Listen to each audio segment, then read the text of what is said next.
Channel को like V subscribe करना ना भूले। एक समय की बात है, एक गांव में गोपाल नाम का एक व्यक्ति रहता था।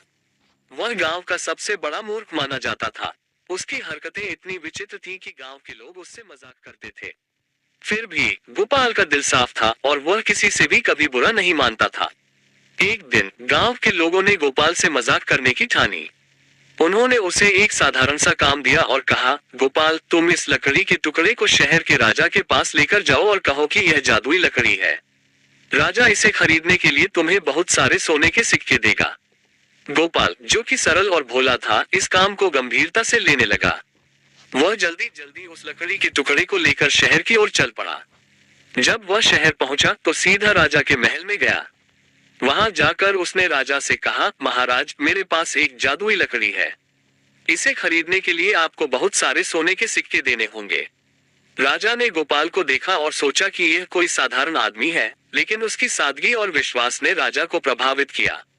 राजा ने लकड़ी का टुकड़ा देखा और मुस्कुराते हुए कहा, अच्छा गोपाल, इस लकड़ी का जादू क्या है? गोपाल ने सोचा और कहा, महाराज, इस लकड़ी का जादू यह है कि यह आपको हर काम में सफलता दिलाएगी, लेकिन इसके लिए आपको इसे सच्चे दिल से मानना होगा। राजा को गोपाल की मासूमियत और विश्वास पर दया आई। उन्होंने सोने के सिक्कों की एक थैली गोपाल को दी और कहा, गोपाल, यह तुम्हारी सच्चाई और विश्वास का इनाम है। तुम सचमुच एक अनोखे इंसान हो। गोपाल खुशी खुशी गांव लौट आया और जब गांव के लोगों ने देखा कि वह सचमुच सोने के सिक्कों के साथ वापस आया है, तो वे सब हैरान रह गए। उन्हें समझ में आ गया कि गोपाल सचमुच मूर्ख नहीं था, बल्कि उसकी सादगी और ईमानदारी ही उसकी असली ताकत थी।